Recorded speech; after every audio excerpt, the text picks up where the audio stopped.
Bismillahirrahmanirrahim. Assalamualaikum warahmatullahi wabarakatuh. Selamat berjumpa anak-anak yang berbahagia. Kali ini di hari terakhir kegiatan Matsama, Ibu akan memberikan penjelasan tentang tata tertib siswa pembelajaran online, daring atau daring ya, di MTSN 4 Kota Surabaya. Nah, bagaimana tata caranya atau tata tertibnya? Pertama, kelas online atau daring menggunakan aplikasi Zoom, WA, dan YouTube untuk tiap mata pelajaran. Artinya, setiap guru kalau pada saat pembelajarannya ada yang menggunakan Zoom atau WA ataupun jadi dari ketiga aplikasi ini kalian harus sudah punya. Misalnya Zoom, kalian harus punya aplikasinya ya. Apalagi kalau WA dengan YouTube saya kira sudah punya semua ya. Yang jelas kalian harus bisa mengikuti apapun aplikasi yang Ibu Bapak guru berikan, siapkan ya. Yang kedua, peserta didik mempersiapkan akun email dengan menggunakan nama masing-masing. Tidak diperbolehkan memakai nama lain atau nama samaran selain nama asli siswa. Jika terpaksa menggunakan nama lain, di absensi harus menggunakan nama asli. Karena dari pengalaman Ibu mengajar, biasanya online itu ada beberapa anak yang menggunakan nama samaran atau nama palsu ya. Itu tidak boleh kalau dalam pembelajaran. Jadi harus betul-betul nama asli. Seandainya kalian belum punya akun email sendiri atau belum punya email sendiri, misalnya emailnya orang tua atau kakak atau siapa, nah tapi pada saat absensi kalian harus menggunakan nama sendiri ya. Ketiga, kelas online atau daring dimulai pukul 8 sampai dengan pukul 11 sesuai jadwal yang telah ditetapkan. Nanti Bu Dia sebagai wakil kurikulum akan membagikan jadwal kepada kalian ya. Kemudian yang keempat, peserta didik atau siswa harus sudah mempersiapkan diri dan memastikan jaringan internet berjalan dengan baik 15 menit sebelum pembelajaran dimulai. Artinya kalian harus sudah siap-siap ya pada saat pembelajaran sebelum 15 menit sebelum dimulai. Supaya kalian pada saat dimulai sudah tidak tergopoh-gopoh lagi, kalian sudah betul-betul siap. Nah, yang kelima, jika peserta didik atau siswa sakit atau ada keperluan darurat, diharuskan izin kepada wali kelas dengan melalui wali murid kepada wali kelas via WA Japri. Gini, jadi kalau kalian misalnya sakit, yang mengizinkan adalah orang tuanya ke wali kelas. Jadi harus betul-betul orang tua kalian yang mengizinkan, baru boleh izin ya memberitahukan sakit. Kalau ada keperluan, Ibu harapkan ya kalau keperluannya itu tidak terlalu penting aja ya, kalian ikut dulu aja lah pembelajarannya. Karena apa? Ini tuh kalau matematika aja hanya seminggu sekali, jadi tidak banyak ya. Jadi sayang kalau kalian tinggalkan. Nah, kemudian yang keenam, selama durasi jadwal pembelajaran online, peserta didik siswa harus di rumah atau dalam satu ruangan. Artinya kalian itu kalau pada saat pembelajaran online itu tidak misalnya pada saat kalian di mall atau di warung kopi, tidak ya. Jadi harus betul-betul di rumah atau di ruangan ya. Selanjutnya, selama pembelajaran berlangsung, peserta didik atau siswa dilarang bermain game atau membuka aplikasi lain kecuali aplikasi pembelajaran yang ditentukan. Jadi, selama pembelajaran, Ibu berharap dan harusnya ya kalian tidak menggunakan aplikasi lain atau tidak membuka yang lainnya kecuali pembelajaran ini. Karena apa? Pertama, kalau kalian disambi, jelas pembelajaran tidak akan masuk, ya, tidak akan mengerti. Kalian harus betul-betul memperhatikan karena waktunya yang sangat pendek, ya. Karena dengan waktu terbatas ini, kalau kalian bisa menggunakannya dengan sebaik-baiknya, insya Allah nggak ada bedanya dengan pembelajaran di dalam kelas, ya. asal kalian betul-betul bisa menggunakannya dengan sebaik mungkin. Selanjutnya nomor 8, peserta didik atau siswa dilarang menggunakan kata-kata kotor dalam percakapan di grup WA dan media sosial lain yang digunakan dalam pembelajaran. Biasanya kalau dalam Zoom, pada saat Zoom, kalau kalian belum diperbolehkan untuk misalnya bicara, kalau pada saat misalnya gurunya menerangkan, gambar mic-nya itu di-mute aja dulu. Ya, nanti akan ada sesi tanya jawab, atau misalnya kalau kalian di tengah-tengah ada pertanyaan boleh acung tangan ya. Jadi tidak misalnya kalau istilah orang sini tuh bilang sahur manuk atau misalnya celometan, tidak ya. Dan kalian tidak misalnya berbicara dengan temannya dengan keras pada saat Zoom, tidak ya, betul-betul memperhatikan pembelajaran.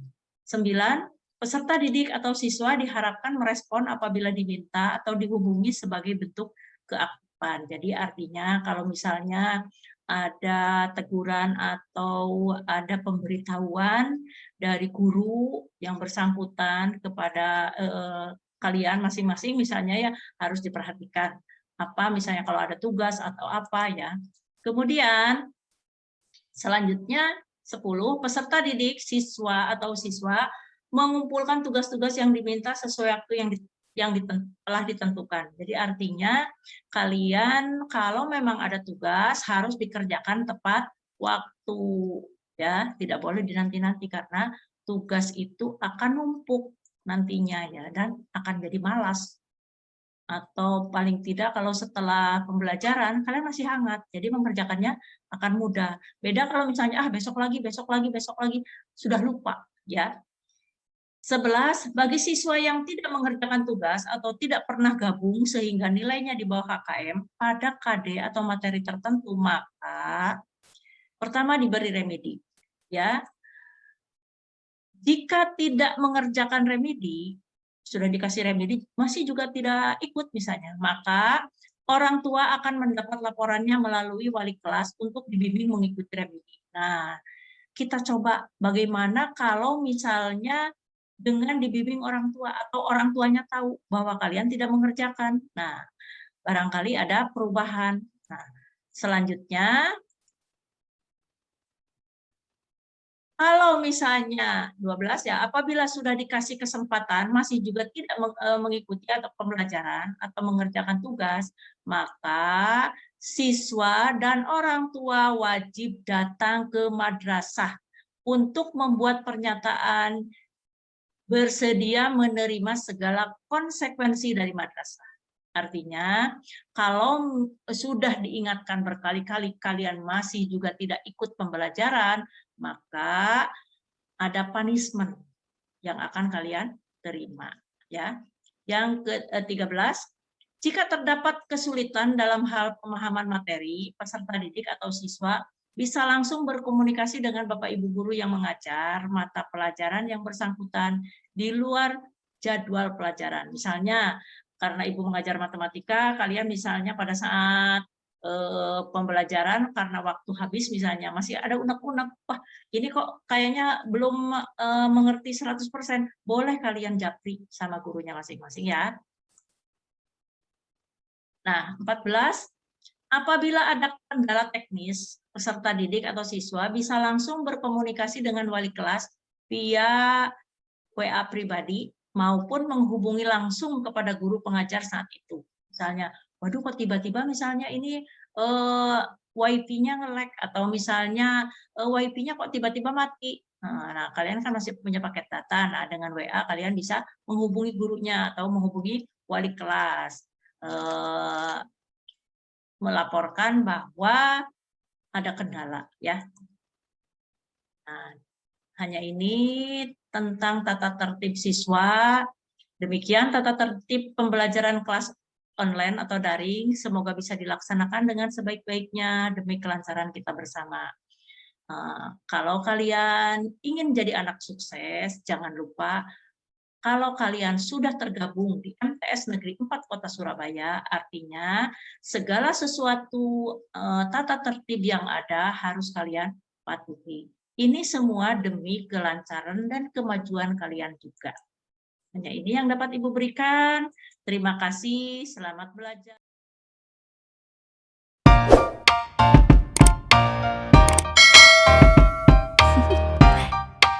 Do you want to know? Well, I've been thinking about Kali ini Ibu akan lanjutkan dengan kegiatan pembiasaan siswa dan ekstrakurikuler. Nah, pertama Ibu akan menjelaskan tentang kegiatan pembiasaan siswa.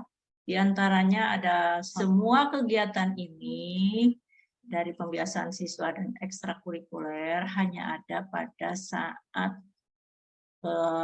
di masa normal ya.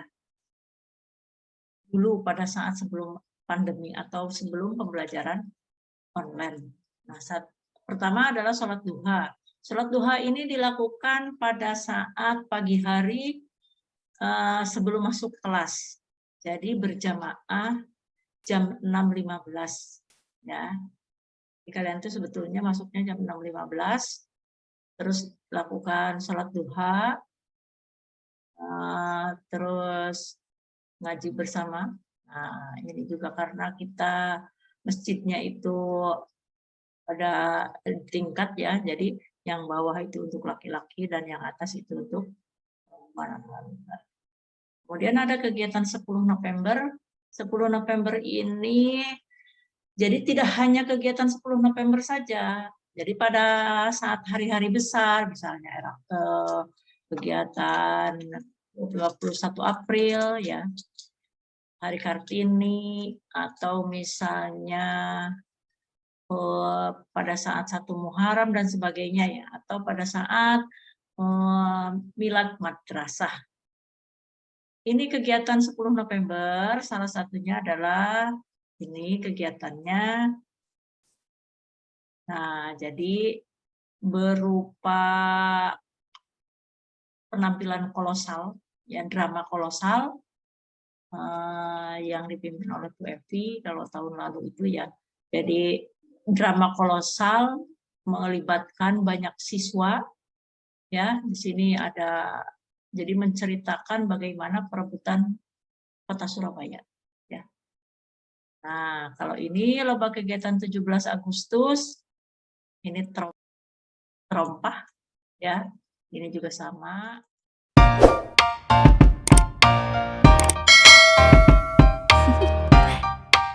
Do you want to know? Well, I've been thinking about Dan ada sekarang kegiatan ekstrakurikuler.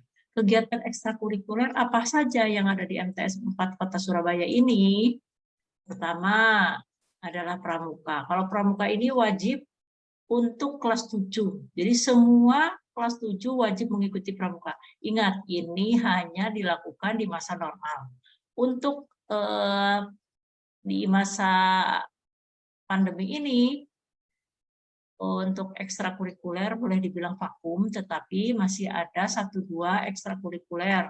Untuk pertandingannya itu masih ada. Kita mengikuti pertandingan-pertandingan yang daring juga, online juga. 2 silat. Nah, kemudian ada juga banjari, paskib. Bola voli ini ada putra dan putri ya. Nah, tari,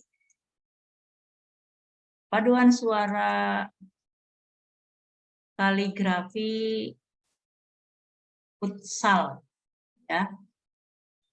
Ada banyak ekstrakurikuler yang bisa kalian pilih, tetapi ini dilaksanakan pada saat normal nanti.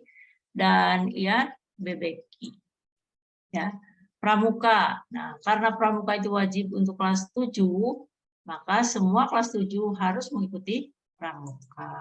Nah, ini pada saat kemah atau perjusa. Kalau dulu kan persami, kalau sekarang perjusa, perkemahan Jumat Sabtu yang diadakan di Delundung ya. Nah, ini kita itu keluar, mungkin kalau anak-anak SD atau MI ya belum pernah mungkin ya, ada yang belum pernah mengikuti percusa yang sampai keluar kota ya. Ini anak-anak itu nginapnya di tenda ya, jadi kalau hujan pun tetap di tenda, tapi membiasakan supaya tidak jadi anak mama. Jadi biar bisa mandiri, dilatih di sini ya. Jadi ini tuh melatih kalian untuk disiplin, karena bangun harus pagi tepat waktu, pada saat waktunya tidur harus tidur, pada saatnya ikut kegiatan harus ikut kegiatan. Malah ada lomba masak juga ya. Lomba masaknya itu laki perempuan sama, ada lomba masak ya. Nah, ini silat. Ini silat meskipun ini habis hujan ya, tetap aja latihan. Ini kalau silat itu adalah salah satu unggulan ekstrakurikuler yang ada di MTS Negeri 4 Kota Surabaya. Kenapa Ibu katakan sebagai salah satu unggulan? Karena silat ini kita setiap tahunnya selalu juara. Sudah sampai nasional ya. Jadi kalau silatnya ini kita sudah handal. Ya, ikut lomba kemana-mana tuh insya Allah selalu juara. Pelatihnya itu Mbak Inul ya. Kemudian, nah ini silat juga ditampilkan pada saat Matsama dulu ya. Nah ini salah satu kejuaraan yang diraih oleh Adinda ini. Nah ini. Kemudian ada Paskibra. Paskib ini yang paling giat ya, latihannya itu tidak mengenal lelah, hampir setiap hari. Memang kalau orang Jawa bilang bisa itu karena kulino ya. Jadi kalian itu kalau dengan sungguh-sungguh, dengan latihan yang tekun dan yang dilakukan terus-menerus, itu akan bisa. Bisa lebih bisa. Nah, jadi kalau untuk Paskib ini selain ikut lomba juga pada saat upacara hari-hari besar juga sebagai pengibar bendera ya. Kadang kalau misalnya kecamatan lagi mengadakan upacara bendera 17 Agustus, itu kita kadang dipanggil untuk menjadi petugas. Pernah dipanggil untuk jadi petugas. Nah ini bola voli putra, pesertanya juga banyak voli ini. Tapi nggak usah khawatir, kita juga punya bola banyak. Nah ini bebeki, ya. Anak-anak kalau sudah baca Quran, tadarus, rasanya tenang. Dan ini adalah futsal. Futsal juga pernah menjuarai ya di tingkat Surabaya Barat ya dan Gresik. Ini hanya ini yang dapat Ibu berikan. Terima kasih, selamat belajar, semoga sukses. Salam sehat. Assalamualaikum warahmatullahi wabarakatuh.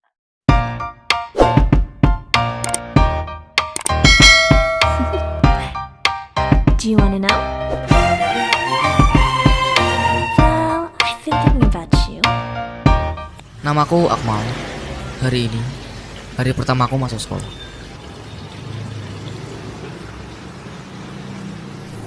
Pak, ayo cepat.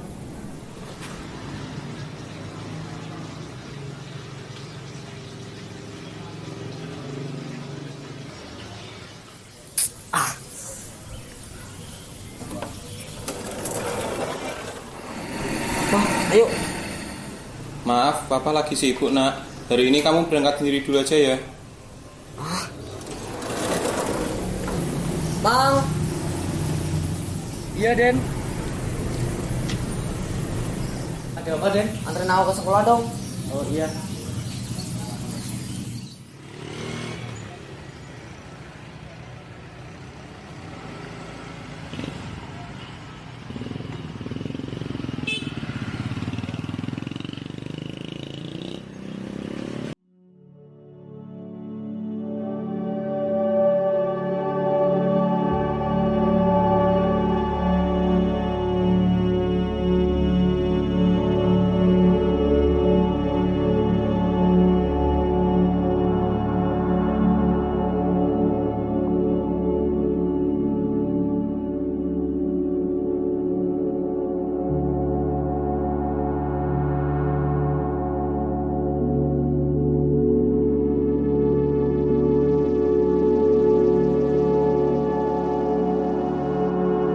Pokoknya gue benci sama dia.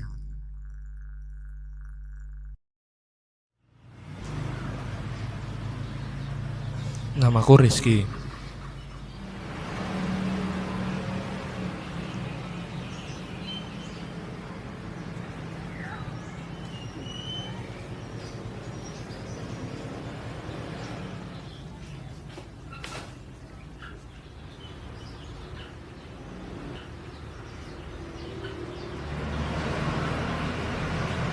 Ini hari pertamaku masuk sekolah. Pak, Bu, saya berangkat dulu ya.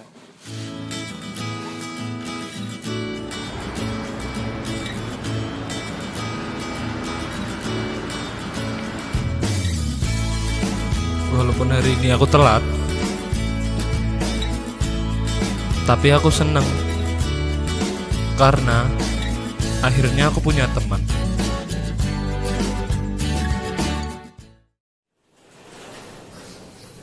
Mang, gimana sih kok tadi kok nggak jemput? Capek tahu. Oh iya maaf Den, ini tadi banyak kerjaan. Alasan. Udah aku bikin makanan ya. Iya Den.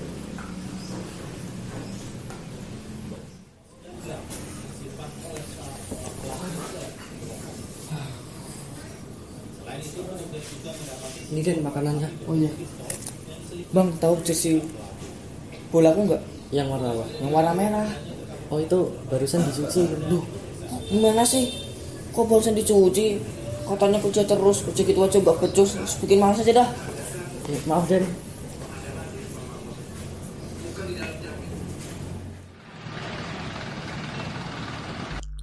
Aduh, Hai Mal. Hai Mal. Mal. Hai.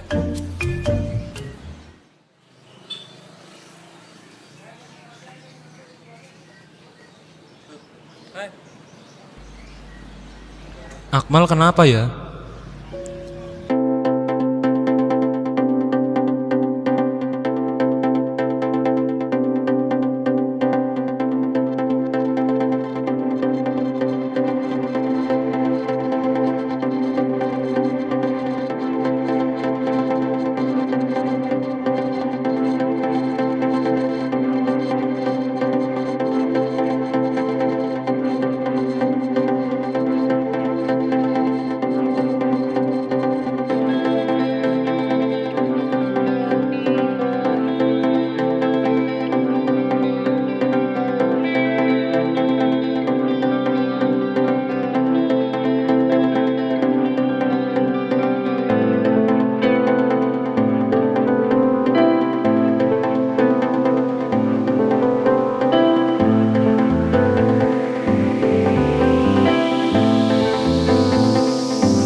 Ya, bosan lah.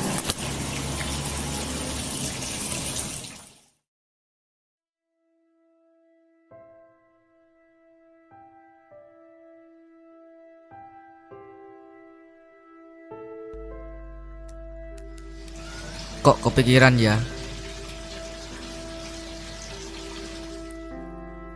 Dia kok bisa kelihatan bahagia terus ya? Padahal dia belum tentu bisa menuhin semua kebutuhannya.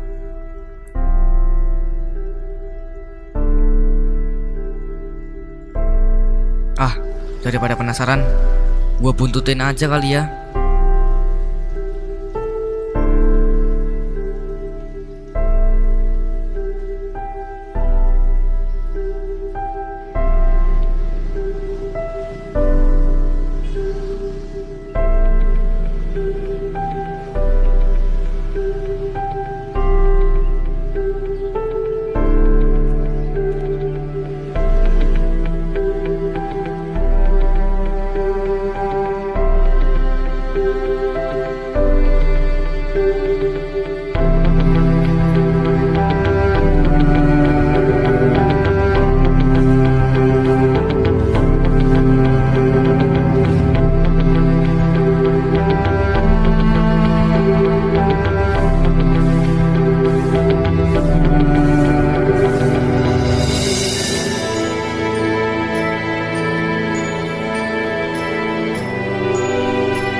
Gue salah. Gue terlalu ngeremehin dia. Gue jadi malu sama diri gue sendiri. Sekarang gue sadar gue bisa bahagia dengan jadi lebih mandiri dan lebih peduli sama orang lain.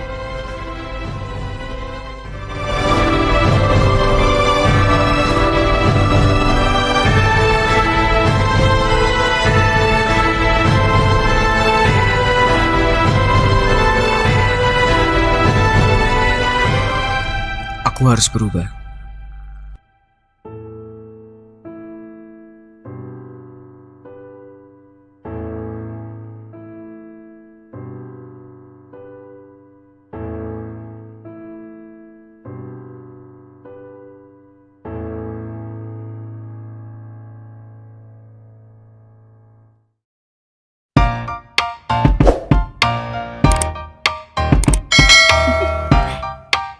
Do you want to know?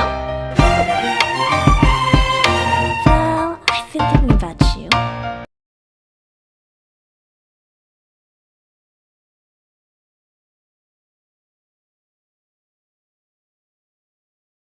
Belajar merupakan suatu hal yang sangat penting bagi kehidupan manusia, sehingganya perlu adanya pendidikan untuk tempat mencari ilmu pengetahuan. Dalam pendidikan, belajar merupakan keseluruhan proses kegiatan inti. Belajar adalah proses orang yang mencoba untuk mendapatkan perubahan perilaku secara keseluruhan sebagai hasil dari pengalaman individu itu sendiri dalam interaksi dengan lingkungan. Namun, tidak dengan siswa yang satu ini.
Amir, bangun.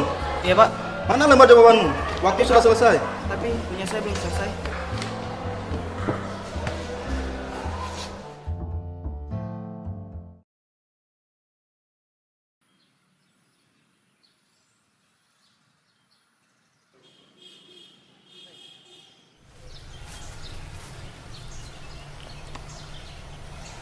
Kamu kenapa? Saat ulangan harian tadi, aku tidak bisa menjawabnya dengan benar.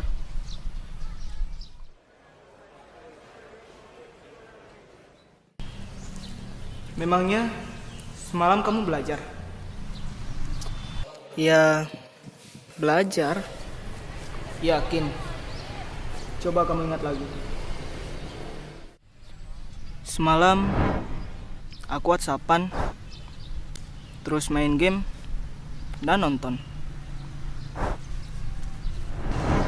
Tapi kemarin aku belajar sampai selesai. Oh, tapi sampai jam berapa? Sampai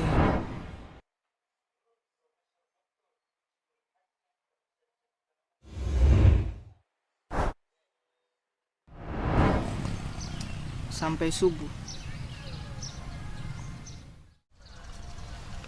Iya ya, harusnya aku. Hal sekecil apapun itu janganlah dianggap remeh, termasuk dalam hal belajar. Karena sukses tidak akan diberikan begitu saja kepada orang yang malas. Sukses itu harus diperjuangkan. Memperjuangkannya dengan cara menciptakan kondisi belajar yang baik, mengatur waktu belajar dengan tepat, serta menyelesaikan segala tugas-tugas dan pekerjaan dengan cepat. Karena belajar memperluas wawasan tentang ilmu pengetahuan. Seperti yang dikatakan oleh Mahatma Gandhi, hiduplah seolah engkau mati besok, belajarlah seolah engkau hidup selamanya. Umur seseorang tak ada yang tahu, namun terus belajar adalah kewajiban. Karena sukses kamu, ya tergantung usahamu.